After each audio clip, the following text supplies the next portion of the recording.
చిత్రవదకు స్వాగతం మిత్రులారా. ఈరోజు మళ్ళీ మనం అదే టాపిక్ కంటిన్యూ చేయబోతున్నామండి. ఆడపిల్లల తల్లిదండ్రులు అమ్మాయి అయితేనేమి తల్లి అయితేనేమి, తండ్రి అయితేనేమి వాళ్ళు విడాకులకి ఎలా కారణం అవుతున్నారు, కుటుంబాల్లో కలహాలకి చిచ్చు ఎలా పెడుతున్నారు, వాళ్ళ కారణం ఎలా అవుతున్నారని చెప్పి తెలుసుకుంటూ మనం కంటిన్యూ చేద్దామండి. ఎందుకు ఇవన్నీ చెప్తున్నారు మాస్టర్, ఇవన్నీ ఎందుకు చెప్తున్నారంటే అండి, అలాంటి వాళ్ళు మన చుట్టూనే ఉన్నారండి. ఎవరికీ తెలీదు, ఎవరు చెప్పుకోరు అని అనుకుంటూ ఉంటారు. కానీ భవిష్యత్తులో అలా ఉండకపోవచ్చు అండి. రేపటి నుంచి బహుశా మొహం మీద చెప్పేస్తారు. వీళ్ళెళ్ళి ఏదో టీవీ స్టూడియోలో కూర్చుంటారు. ఇక చాలా తొందరలో అది జరుగుతుంది నాకు తెలుసు. అంటే ఇలా మరీ అక్రమంగా, మరీ అడ్డదారిలో వెళ్ళేవాళ్ళ గురించి అంటే అవతల పక్కోడెళ్ళి టీవీ స్టూడియోలో కూర్చుంటాడు, వాళ్ళు మాట్లాడతారు. తలెత్తుకోలేకన్నా కనీసం దారిలోకి వస్తారేమో అనుకుంటున్నాను నేను. మరీ ఘోరంగా చేస్తున్నారు కదా! అలాగే అలాంటిది ఒక కేసు చూద్దామండి ఈరోజు. నన్ను బాగా డిస్టర్బ్ చేసిన కేస్ ఇది.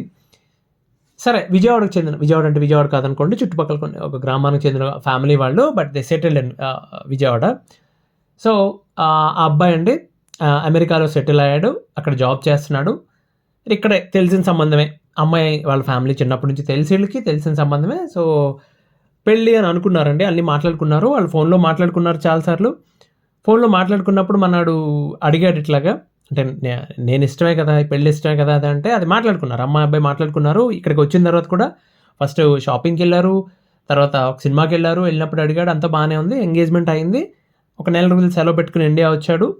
ఈ ఎంగేజ్‌మెంట్ అది అయిన తర్వాత అనుకున్నట్టుగానే గ్రాండ్‌గా పెళ్లి చేసేసారండి. ఓకే. పెళ్లి చేసిన వెంటనే ఏదో పుణ్యక్షేత్రానికి వెళ్లారు. కాకపోతే సమస్య ఏంటంటే అండి, అమ్మాయికి పాస్‌పోర్ట్ కూడా లేదు. ద ప్రాబ్లమ్ ఈజ్ అమ్మాయికి ఇంకా పాస్‌పోర్ట్ కూడా లేదనమాట.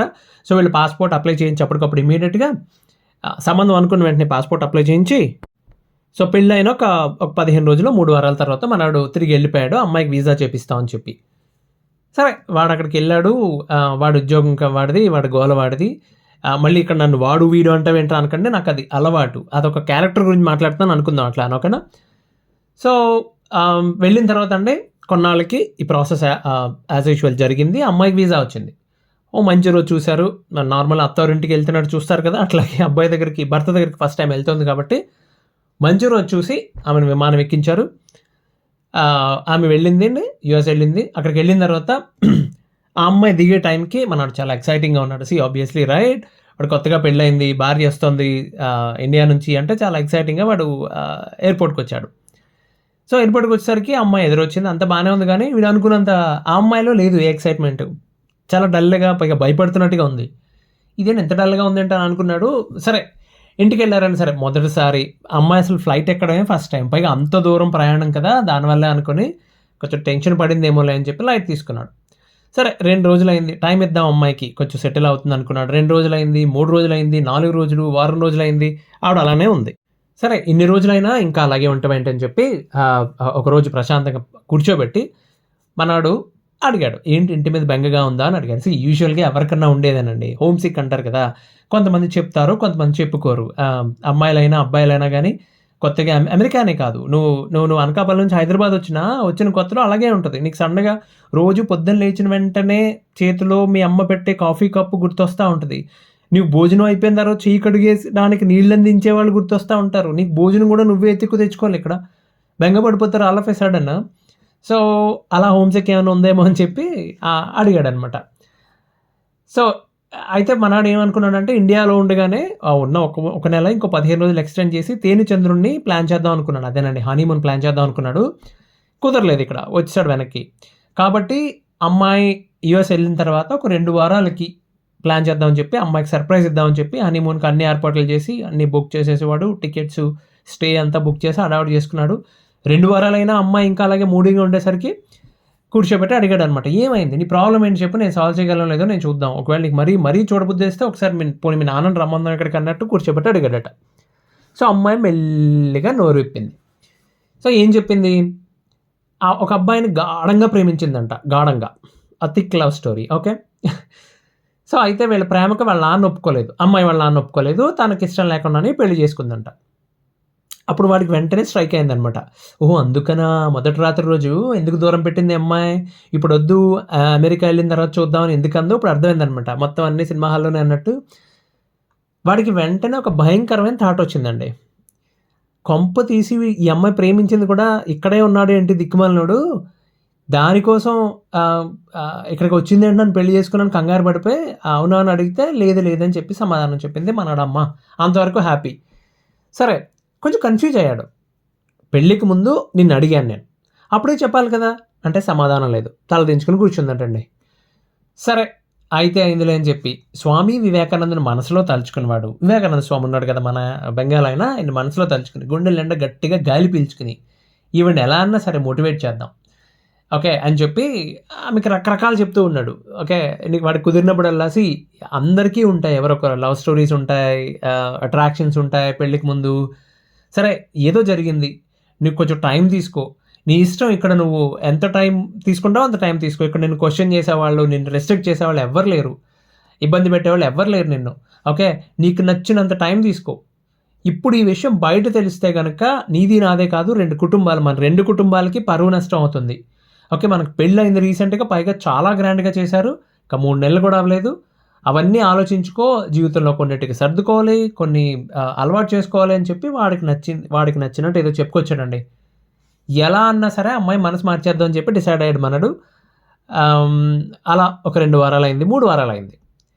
సీ ఇంత మోసం చేసిన అమ్మాయిని వాడు ఇంకా ఎందుకు నమ్ముతున్నాడండి? ఇంకా ఎందుకు ఇచ్చేయడానికి ట్రై చేస్తున్నాడు అని చెప్తే దానికి కూడా కారణం ఉందని మీకు అర్థమవుతుంది మెల్లిగా.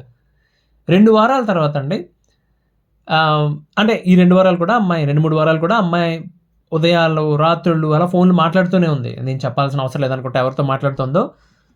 సరేలే బాబు మనోడు చూసాడు. ఇక ఇది అయ్యే వ్యవహారం కాదులే అని చెప్పి ఒక రోజు కూర్చోబెట్టి ఏం చేద్దాం అనుకుంటున్నావో చెప్పు. నీ అభిప్రాయం ఏంటి చెప్పు. నేను చెప్పడం కాదని చెప్పి అడిగాడండి. ఇండియా వెళ్ళిపోతా ఉంది. సరే వెళ్ళిపోతావు. మా అమ్మ, నాన్నకి ఏమని సమాధానం చెప్తావు? సరే వాళ్ళ సంగతి వదిలేయి. మీ నాన్నకి ఏమని సమాధానం చెప్తావు? ఇలా వదిలి వచ్చేసంటే ఊరుకుంటాడా? అంటే అమ్మాయి ఏం చెప్పిందంటే మా నాన్నకి ముందే తెలుసు. సరే దట్స్ ఓకే. పెళ్ళికి ముందు నువ్వు ప్రేమించావని తెలుసు. ఈ పెళ్లి నీకు ఇష్టం లేదని తెలుసు. కానీ పెళ్ళైన 3 నెలలకే నువ్వు భర్తను వదిలి వెళ్ళిపోతే ఎట్లా కన్విన్స్ చేస్తావు మీ నాన్న అని చెప్తే ఆ యువతి ఆవిడని చెప్పిందంటే ఈ పెళ్ళికి ముందట అంటే ఆ గొడవ జరిగినప్పుడు ఆ అమ్మాయి తండ్రి దగ్గరికెళ్ళి చెప్పిందట, నాన్న నేను ఒక అబ్బాయిని ప్రేమించాను. నా మనసు ఇచ్చాను. నా తనువు కూడా అర్పించాను. మనువు చేసుకుంటా అని మాటిచ్చాను అందంట. వాళ్ళ నాన్నారు ఏమన్నారు అంటే అన్నీ నువ్వే ఇచ్చావమ్మా, అబ్బాయి కూడా ఏమన్నా ఇచ్చాడా అన్నాడట. అంటే లేదు నాన్న అతను బీదవాడు. అంటే అతగాడు పోరంబోకు ప్రోమాక్స్ ఎవడో ఉన్నాడు ఒకడు. సరే వాళ్ళ నాన్న ఒప్పుకోలేదు. ఈ అబ్బాయిని చేసుకోకపోతే నేను ఉండను, చనిపోతా అని చెప్పి తెగేసి చెప్పిందంటండి ఆ అమ్మాయి. సో వాళ్ళ నాన్న బాగా ఆలోచించి ఇంతలోపు మరి వాళ్ళు గాలిగాడు కదా, వాడికే దిక్కలేదు, నిన్ను ఎలా పోషిస్తాడు, ఎలా బతుకుతారు అని చెప్తే ఆ అమ్మాయి ఒప్పుకోలేదు. ఎంతకి ఎలాగోలా బ్రతుకుతాం, ఏదో ఒక పని చేసుకుంటాం అని చెప్తే వాళ్ళ నాన్న ఏం చెప్పాడంటే ఒక పని చేయి, నేను ఒక సంబంధం చూశాను, ఆ అబ్బాయిని పెళ్లి చేసుకున్న వెంటనే కావాలంటే విడిపోండి. అలా విడిపోతే నీకు ₹1,00,00,000 సెటిల్మెంట్ అడుగుదాం. ₹1,00,00,000 అడిగినప్పుడు వాళ్ళు 70 లక్షలు కనీసం 60 లక్షలన్నా ఇస్తారు కదా. అప్పుడు కావాలంటే ఆ డబ్బులతో నువ్వు నచ్చినోడిని పెళ్లి చేసుకో, వాడితో సెటిల్ అవ్వు హ్యాపీగా అని చెప్పి డీల్ పెట్టాడండి. ఇదంతా మా నాన్న చేయమన్నానని చెప్పింది అమ్మాయి సింపుల్గా చెప్తే. మనాడు సర్ప్రైజ్ తేనెచంద్రుడు అన్నట్టుగా తేనెచంద్రుడు కాస్త మండే సూర్యుడు అయ్యాడనమాట. ట్విస్ట్ ఇంకా అయిపోలేదండి చెప్తా. ద మోస్ట్ అన్ఫార్చునేట్ థింగ్ ఏంటంటే ఈ మొత్తం విషయంలో ఆ పిల్ల ఆ కుర్రాడికి సొంత మరదలు, వాళ్ళ నాన్న సొంత మేనమామ, అంటే వాళ్ళ మదర్కి అన్నగారు అవుతాడు అతను. ఆ సొంత మరదలు అనమాట అమ్మాయి. ఇప్పుడు నాన్న నేనెవరినో ప్రేమించా అంటే లేదమ్మా, ప్రేమ ఎవరితో ఉన్నా కానీ పెళ్లి మాత్రం బావనే చేసుకోవాలి, ఎందుకంటే డబ్బులు వస్తాయి కాబట్టి, విడిపోయాక కావాలంటే నీ ఇష్టం వచ్చిన వాడితో వెళ్ళిపోయని చెప్పాడంటే ఏం చేయాలి సార్ అసలు వాడిని? ఏం చేయాలి అసలు ఇట్లాంటి నాకు అర్థం కాగలుగుతా. సరే ఇదంతా జరిగింది. మనోడు కొంచెం బుర్ర తిరిగిపోయి వెంటనే తేరుకుని వెంటనే ఏం చేశాడంటే అంటే అబ్బాయి చేయాల్సిన పని ఏంటంటే అమ్మాయి కనీసం ఇలా చెప్తున్నట్టు ఒక ఆడియోనో ఒక ఎక్కడన్నా పేపర్ మీద రాయించుకోవడమో ఒక వీడియోనో తీస్తే బాగుండేది. ఏమీ చేయలేదు. ప్రీమియం ప్రైస్లో ఉన్నా సరే టికెట్ తీసేసి ఇమీడియట్గా నెక్స్ట్ ఫ్లైట్కి ఇండియాకి ఏది ఉంటుంది టికెట్ తీసేసి ఇండియాకి పంపించేశాడు అమ్మాయిని. సో అమ్మాయి ఇండియా వచ్చింది. వచ్చాక ముందు అనుకున్నట్టుగానే చక్కగా పెద్ద మనుషుల మధ్యకి మ్యాటర్ వెళ్ళిందండి. వీళ్ళు ఏం చెప్పారంటే వెళ్ళినప్పుడు అబ్బాయి అమెరికాలో ఎవరో అమ్మాయిని ప్రేమించాడని చెప్పి పెళ్లి చేసుకుని వెళ్ళినట్టు ఈ అమ్మాయికి విషయం తెలిసిందని చెప్పి ఆ విషయం తెలిసి వెంటనే వెనక్కి వచ్చేసిందని చెప్పి కలర్ ఇచ్చారు. ఈ క్రిమినల్ థాట్స్ ఎలా వస్తాయని అసలు పెద్దవాళ్ళందరూ సీన్లోకి ఎంటర్ అయ్యారండి. ప్రాబ్లమ్ ఈజ్ ఇక్కడ వీళ్ళకి వన్ సైడ్ అయిపోయినాకే కుదరదు. ఎందుకంటే అండి వీళ్ళంతా బీరకాయ పీచు. పెద్దవాళ్ళని ఎవరైతే అనుకుంటున్నారో వీళ్ళందరూ ఒకటే ఫ్యామిలీ. అవునా కదా? సో వీళ్ళకి ఏం జరిగిందంటే అండి మ్యాటర్ బయటకు వచ్చేసింది. లేదు ఇదంతా ప్రీ ప్లాన్డ్, ఇది అబ్బాయి ప్రాబ్లం లేదని చెప్పి మ్యాటర్ తెలిసిపోయింది. సో తలో మాట అంటూ ఉంటే అండి ఆ పిల్ల తండ్రి ఏమన్నాడంటే, సరే నేను పోలీస్ స్టేషన్కి పోతాను, కంప్లైంట్ ఇస్తాను అని చెప్పాడు. చెప్తే బాబు ఇవన్నీ తేల్చుకుని పోరా బాబు అంటాడు. అమెరికా నుంచి కంగారుగా వచ్చాడు. వచ్చిన తర్వాత నిజంగానే పోలీస్ స్టేషన్కి వెళ్ళి కంప్లైంట్ ఇచ్చి వాడు ఏమంటాడు, పాస్పోర్ట్ తీసుకొని వస్తుంది, దేశం వదిలి పారిపోయేలా ఉన్నాడు అని చెప్తే ఎవరో పెద్ద మనుషులు వచ్చారు. అరే లేనిపోని గొడవలు ఎందుకురా బాబు, వాళ్ళు సన్నాసులు వాళ్ళు అట్లాగే చేశారని చెప్తే అండి కట్నం కూడా తీసుకోకుండా చేసుకున్న పెళ్ళికి పంతానికి పోయి పోలీస్ స్టేషన్ గడప తొక్కడం మాకు ఇష్టం లేదని చెప్పి 45 లక్షలు సెటిల్మెంట్. వాళ్ళకి ఏదో ల్యాండ్ ఉంది, ఆ ల్యాండ్ ఏదో రాసేశారు అమ్మాయి పేరు మీద. బాబు తీసుకొని తగలడు సావు అని చెప్పి రాసేశారండి. ఓకే, కథ అయిపోయిందండి, అక్కడతో అయిపోయింది కథ. ఎవరి దారిని వాళ్ళు వెళ్ళిపోయారు. కానీ మరి దాని తాలూకా ఎఫెక్ట్స్, కాన్సిక్వెన్సెస్ ఉంటాయి కదా. కాన్సిక్వెన్సెస్ ఏం జరిగినాయి చెప్తా. ఇప్పుడు వాళ్ళ అబ్బాయికి ఇలా జరిగిన విషయం చుట్టాలందరిలోని ఇలా పరుగు పోయినట్టు ఫీల్ అయ్యారు. వాళ్ళు బాగా కొంచెం డబ్బులు ఉన్న వాళ్ళే, అంత గ్రాండ్గా పెళ్లి చేశారు, పరుగు పోయినట్టు ఫీల్ అయ్యండి. 2 నెలల లోపు మంచి సంబంధం చూశారు. ఎలాంటి సంబంధం అంటే వాళ్ళు అమ్మాయి వాళ్ళు యూఎస్లో సెటిల్డ్. సో మొత్తానికి వాళ్ళు కూడా ఒక రకంగా ఎలాగో చుట్టాలే అనమాట. మ్యాటర్ వాళ్ళకి తెలిసింది, వాళ్ళు ఎంక్వైరీ చేసుకున్నారు, ఇది కరెక్టే అని చెప్పి తెలిసింది. పెళ్ళి కూడా యూఎస్లోనే చేశారు. ఇక్కడ నుంచో 25 మందిని తీసుకెళ్ళారు, వీళ్ళు టికెట్లు వేసి అక్కడే చేశారు గ్రాండ్గా. అక్కడ కూడా డబ్బులు ఖర్చు పెట్టి చేశారు, పంతానికి చేశారు, కేవలం ఈ అమ్మాయి మీద పంతానికి చేశారు. ఓకే, వాళ్ళ లైఫ్ వాళ్ళు బ్రతుకుతున్నారు. వాళ్ళు పెళ్లి చేసి వాళ్ళు వదిలేశారు, వీళ్ళు వెనక్కి వచ్చారు, వాళ్ళ లైఫ్ వాళ్ళు బ్రతుకుతున్నారు, కుర్రాడు లైఫ్ వాళ్ళు సెటిల్డ్. మరి ఈ అమ్మాయి సంగతి చూద్దాం. మొత్తానికి ఈ అమ్మాయి కోరిక నెరవేరింది. మన సో కాల్ డ్రీమ్ బాయ్ భర్త అయ్యాడు, మన గ్రీకు వీరుడు భర్త అయ్యాడు. వాడు ఎలాంటోడు అంటే అండి, మొత్తం దక్షిణ భారతదేశంలో పోరంబోకల సంఘం పెట్టి ఆ సంఘానికి ప్రెసిడెంట్కి పోటీ పెడితే ప్రతిపక్షం కూడా లేకుండా ఏకగ్రీవంగా ఎన్నికవుతాడు వీడు. అంత గొప్ప సన్నాసి. వాడు ఏం చేస్తున్నాడు, పెళ్లి చేశారు. పెళ్లి చేసినప్పుడు మ్యాటర్ ఏం చెప్పాడంటే అండి, ఈ పిల్ల తండ్రి ఉన్నాడు కదా, వీడు బాగా హై అండ్ అసలు లైఫ్ అంతా ప్లాన్ చేసేసుకున్నాడు. ఎట్లా అంటే అతనికి భార్య లేదు, సో ఇంట్లో వంట ఇదంతా ఇబ్బంది అవుతుంది, ఒక్కతే కూతురు. కాబట్టి ఏం చెప్పాడంటే పెళ్లి చేస్తాను కానీ ఇల్లరికం వచ్చేయాలి. వాళ్ళ సెటిల్మెంట్ డబ్బులో 45 లక్షలు వచ్చింది కదండి, ఓ 10 లక్షలు మాత్రం కట్నంగా ఇస్తా, దాంతో వ్యాపారం చేసుకున్నావు ఏదన్నా చక్కగా. ఇంకో 10 లక్షలు అమ్మాయి పేరు మీద ఫిక్స్డ్ డిపాజిట్ చేస్తా, మిగిలిన 25 లక్షలు మన పిల్ల తండ్రి తన పేరు మీద ఉంచుకున్నాడు అనమాట. వృద్ధాప్యం అలా ఎంజాయ్ చేద్దాం, పొద్దున్న లేచి కాఫీ కొడదాం, లైబ్రరీకి వెళ్దాం, ఫ్రెండ్స్తో బాధాకాణి వేద్దాం, పేపర్ చదువుదాం, వెనక్కి వచ్చి లంచ్ చేద్దాం, మధ్యాహ్నం 2 గంటలు పడుకుని లేచి సాయంత్రం టీ తాగి ఫస్ట్ షోకి వెళ్ళి వచ్చి నైట్ డిన్నర్ చేసి బజ్జుందాం. ఇది ప్లాన్ మనాడిది. అంతా అనుకున్నట్టు జరిగితే దేవుడు అనే ఉండి ఉపయోగం ఉందండి. అసలు టైం అని కర్మ అని ఇదంతా ఉపయోగం ఉంది. ఓకే, సో మా వాడిని అడిగితే వాడు సరిగ్గా చెప్పడండి అప్డేట్స్. వాడు అసలు ఇగ్నోర్ చేసేసాడు. నేను అయిపోయింది అక్కడితో, నేను తన జీవితం ఎలా అయినా నాకు అనవసరం అని చెప్పడు. కానీ వాళ్ళ అమ్మ ఆవిడ నాకు పరిచయం, నేను చెప్పాను కదా నాకు బాగా తెలిసిన వాళ్ళు వీళ్ళు. నేను ఫోన్ మాట్లాడతా, ఏం జరిగిందండి అని అడుగుతూ ఉంటాను అనమాట. ఎక్స్పెక్ట్ చేసినట్టేనండి.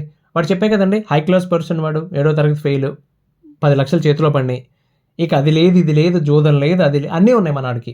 సో చదువు లేదు, ఫస్ట్ ఆఫ్ ఆల్ వాడికి తెలివితేటలు అసలే లేవు, జీవితం మీద శ్రద్ధ లేదు, పనిచేసే ఉద్దేశం అసలే లేదు. ఆడపిల్ల డబ్బులు ఊరికే దొరికాయి, ఉచితంగా దొరికాయి కాబట్టి వాడికి అస్సలు విలువ లేదు వాడి దృష్టిలో. సింపుల్గా చెప్తా అండి, డబ్బులన్నీ అవగొట్టేశాడు, అప్పులు కూడా చేసేసి ఆ పిల్ల నగలు కూడా తాకట్టు పెట్టేశాడండి. ఆ పిల్ల వాళ్ళ బాబుని గుడ్డును బాదుతున్నాడు వాడు, తాగేసి వచ్చి సాయంత్రం అయ్యేసరికి. ఓకే, వాడికి పైగా తాగుడు, పైగా బోల్డంత అనుమానం. నువ్వు పెళ్ళయింది, 3 నెలలతో కలిసి ఉన్నావు, 4 వారాలు 5 వారాలు అమెరికాలో ఉన్నావు, బాగానే ఎంజాయ్ చేసావు వాడితో, ఈ టైప్లో కాల్చుకుని తినేస్తున్నానంటండి. ఓకే, వీళ్ళకి ఫ్యామిలీ పరిస్థితిలో చుట్టాలు ఎవరు వీళ్ళకి భయపడి, బికాజ్ వీళ్ళు బాగా సెటిల్డ్ కదా వీళ్ళు. ఇప్పుడు నేను చెప్పాను అమెరికాలో ఉంటాడు అబ్బాయి మోసపోయారు అని చెప్పి, వాళ్ళ ఫ్యామిలీ బాగా సెటిల్డ్, వాళ్ళకి కొంచెం భయపడి వీళ్ళతో ఎందుకులే గొడవ పెట్టుకున్నట్టు ఉంటుందని అతన్ని ఎవరు పెళ్ళిళ్ళకి పిలవడం కానీ వాళ్ళ ఫ్యామిలీ జోలికి అసలు వాళ్ళని సింపుల్గా ఇగ్నోర్ చేసేసారనమాట. ఓకే, ఇప్పుడు మా వాడిని ఎప్పుడు అడిగినా ఏమి చెప్పడు కదండి. కానీ పోయిన పండక్కి, లాస్ట్ ఇయర్ పండక్కి ఇండియా వచ్చినప్పుడు అండి, వాడే ఫోన్ చేసి కలుద్దామని చెప్పినప్పుడు, మేము విజయవాడ వెళ్ళినప్పుడు వాడు నాకు చెప్పాడనమాట. సో వాళ్ళ మరదలు ఉంది కదా, ఈవిడ ఉంది కదా, ఇప్పుడు అతని భర్త చేతిలో బాధలు పడుతుంది కదా, ఆవిడ వాళ్ళ మేనత్త దగ్గరికి వచ్చి మాట్లాడాలని చెప్పి మేనత్ దగ్గర చాలాసార్లు వచ్చాటండి. ఒకసారి బావతో మాట్లాడాలని చెప్పింది. సొంత మేనగోడలు కదండి, వాళ్ళ అన్నగారి కూతురు ఇంత పని చేసినా ఆమె మీద వాళ్ళ కోపం లేదు. వాళ్ళ నాన్న చేయించిన దిక్కుమాల పని అది. గుడ్డ చేలో పడినట్టు ఫాలో అయిపోయింది ఆవిడ. సరే, ప్రేమ కాకపోయినా జాలన్నా ఉంటుంది కదా, సరే అని చెప్పి మాట్లాడి దిగాలనే పండగకు వస్తున్నారని చెప్పారండి. పోయిన సంవత్సరం వచ్చినప్పుడు అండి ఏం జరిగిందో తెలియదు కానీ మొత్తానికి అమ్మాయి వచ్చి మొత్తానికి వీళ్ళ ఇంటికి వచ్చి ఆ అబ్బాయితో మాట్లాడింది.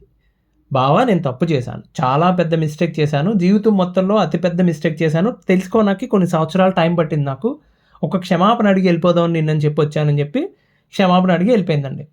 ఓకే, తర్వాత ఏం జరిగిందో ఎలా జరిగిందో తెలియదండి విషయం అయితే. బట్ సింపుల్గా చెప్పాలంటే న్యూస్ తెలిసింది, ఆ సాడ్ న్యూస్, భర్త చేతిలో ఆమె హత్యకు గురైంది. సో ఆ ప్రాసెస్ మొత్తంలో ఎంత మానసిక క్షోభ అనిపించి ఉంటుంది కదా, తలుచుకుంటుంది కదా. అయినో నాకు దేవుడిచ్చిన అవకాశం ఏంటి, సొంత బావతో, పైగా వాడికి ఏ చెల్లి అలవాట్లు లేవు, మంచి ఫ్యామిలీలో పడేసాడు, తీసుకెళ్ళి అమెరికాలో పడేసి ఒరే నువ్వు బాగుండవే బాబు అని చెప్పి అవకాశం ఇస్తే దాన్ని వదులుకొని వెనక్కి వచ్చి నేను ఆ ప్రాసెస్ మొత్తం చాలా చాలా పెయిన్ అనుభవించుంటుంది కదా అమ్మాయి. సో ఆ దిక్కుమాల తండ్రి అతను నిజంగానే ఆమెకు కూతురి జీవితం మొత్తంతో ప్యాకెట్ ఆడేశాడండి. వాడొక్కడు చేసిన తప్పండి. ఓకే, పెళ్లి చేసి పంపించాడు. కనీసం అమ్మాయి అమెరికాలో ఉన్నప్పుడు జీవితం ఇలాంటి అవకాశాలు మళ్ళీ రావమ్మా, మంచిగా కాపురం చేసుకో, కొన్నాళ్ళు ఉంటే అన్నీ నువ్వే మర్చిపోతావు, బాగా చూసుకుంటాడు, ఇది ఒక మాట చెప్తే అది ఆమె మీద ప్రభావం చూపించుండేదేమో కనీసం. లేదు, అదేం లేదు, సెటిల్ చేసుకుందాం వెనక్కి వచ్చి అన్నాడు. మొత్తానికి ఆమె లేదండి. ఇప్పుడు ఆమెకు చేసిన దానికి అతని భర్త మన పోరంబోకు ప్రోమోక్స్ ప్లస్ అన్నాడు వెళ్ళిపోయాడు, జైలుకి వెళ్ళిపోయాడు. సో అప్పులు గిప్పులు, అప్పటికి ఇల్లు అమ్మేశారట, తాకట్లో ఉంది, వాళ్ళు తీసేసుకున్నారండి దాన్ని. మనాడు ప్రతి పూటకి ఇబ్బంది పడుతూ ఉంటే ఇక చూడలేక చుట్టాలు వీళ్ళందరూ కలిపి వృద్ధాశ్రమంలో చేర్చారండి. 8 సంవత్సరాలు, ఎంత పెద్ద కదండి. కర్మ సిద్ధాంతం అంటే ఇవేనేమో కదండి అసలు. కాబట్టి డబ్బులు సెటిల్మెంట్ కోసం కక్కుర్తిపడి విపరీతంగా డబ్బులు అడిగే వాళ్ళ గురించి చెప్తున్నాను నేను. మీకు నిజాయితీగా రావాల్సింది అడిగితే ఎవరు తప్పు పట్టరండి అది. ఓకే, నాకు ఇది రావాలి కాబట్టి, నాకు పిల్లలు ఉన్నారు కాబట్టి వాళ్ళ నుంచి ఎవరు తప్పు పట్టరు. బట్ ఒక్కరోజు కాపురం చేసి, అరపూట కాపురం చేసి, జస్ట్ తాళిగట్టు జస్ట్ 3 వేసిన వెంటనే వెళ్ళిపోయి మెయింటెనెన్స్ కేసు వేసేవాళ్ళు ఉంటారు చూడండి. జీవితాలు దిక్కుమాలిన టర్నులు తీసుకుంటాయి. మీరు ఊహించని కూడా ఊహించరు. మీరు అనుకోవచ్చు ఈరోజు 40 లక్షలు ఉంది, 50 లక్షలు ఉంది, ₹1,00,00,000 ఉంది. I'll tell you something. మీకు ఏదైనా ఒక ప్రాబ్లం వచ్చి ఏ మెడికల్ ఇష్యూనో వస్తే మీ దగ్గర ఎంత డబ్బున్నా చిటికే 5 రోజుల్లో పట్టుకెళ్ళిపోతారు. మన దగ్గర పెద్ద పెద్ద మహానుభావులు ఉన్నారు, పెద్దోళ్ళు ఉన్నారు, అలా పట్టుకెళ్ళిపోయేవాళ్ళు. బోల్డెన్ హాస్పిటల్స్ ఉన్నాయి. సో ఎక్కువ ఆలోచించొద్దండి, ఆశకి పోవద్దు, అత్యాశకి దురాశకి అసలు పోవద్దు. నిజాయితీగా మీకు ఎంత రావాలో అంత అడిగి తీసుకోండి, దానికి ఏ తప్పు లేదు. ఏమండి, ఒక్కరన్నా మారతారని చెప్పి ఉద్దేశంతో చెప్తున్నానండి నేను ఇది. ఇంకో వాయిదాలో కలుద్దామండి. అంతవరకు సెలవు, ధన్యవాదాలు.